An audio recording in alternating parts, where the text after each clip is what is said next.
ডিম দিয়ে যে কোনো রেসিপি তৈরি করলেই কিন্তু খেতে খুবই ভালো লাগে।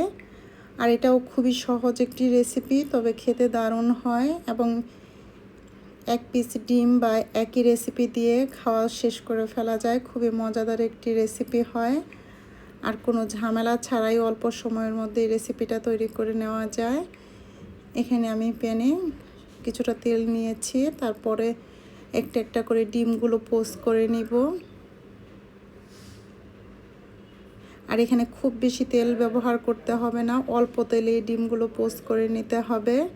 তবে যে কোনো ফ্রাই প্যানে বা যেটাতে ভালো করে পোস্ট করা যায় এরকম একটা পাতিল ব্যবহার করার চেষ্টা করবেন। তারপর দিয়ে দিব সামান্য পরিমাণ লবণ, দিয়ে একটু হালকা জালে ডিমগুলো ভালো করে পোস্ট করে নেব এবং উল্টিয়ে দিয়ে দুই পাশই একটু ভালো করে সিদ্ধ হয়, যাতে মোটামুটি সিদ্ধটা করে নিব। আর এই রেসিপিটা কিন্তু যে কেউ করে নিতে পারেন, আর খেতেও ভালো লাগে, অল্প সময়ে তৈরি করে নেওয়া যায়। তারপর আমি আরেকটা প্যান ব্যবহার করব। এখানে আমি কিছুটা সয়াবিন তেল দিয়ে দিব, তারপর দিয়ে দিব পেঁয়াজ কুচিটা হালকা একটু ভেজে নিব। তারপর দিয়ে দিব গরম মশলাগুলো, তারপর দিব কয়েকটা কাঁচামরিচ, দিয়ে খুব ভালো করে একসাথে ভেজে নিব একটু লাল লাল হওয়া পর্যন্ত। ভাজা হয়ে গেলে আমি দিয়ে দিব এখানে আদা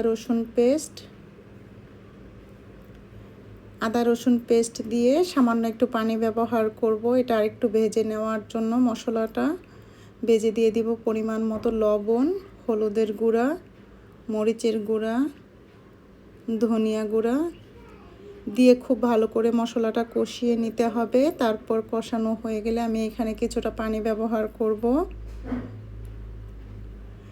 পানিটা যখন একটু ফুটে উঠবে তখন আমি আগে থেকে পোস্ট করে রাখা ডিমটা দিয়ে দিব। আর ডিম কিন্তু যারা পছন্দ করি তাদের ডিমের যে কোনো আইটেমই খুব ভালো লাগে খেতে। আর ডিমের এই আইটেমটা তো আমার কাছে বেস্ট মনে হয় সব আইটেমের চেয়ে, খুবই ভালো লাগে এটা খেতে। যখন একটু ভালো করে হয়ে যাবে তখন আমি দিয়ে দেব হচ্ছে ভাজা জিরা গুঁড়া। এখানেও আমি দুই পাশ খুব ভালো করে উল্টিয়ে দিয়ে ভালো করে রান্না করে নিব। এটা ইচ্ছে করলে আপনি একটু হালকা গ্রেভিও রাখতে পারেন বা শুকিয়েও ফেলতে পারেন। দুই পাশ যখন ভালো করে হয়ে যাবে তখন আমি পুরোপুরি হয়ে গেলে এখানে অ্যাড করব হচ্ছে একটু পেঁয়াজ বেরেস্তা। এটা একটু পেঁয়াজ বেরেস্তা ব্যবহার করলে কিন্তু আলাদা একটা ফ্লেভার আসে এবং খেতেও ভালো লাগে। আর আমার রেসিপি যদি ভালো লাগে আমার চ্যানেলটা সাবস্ক্রাইব করবেন এবং পাশে থাকবেন।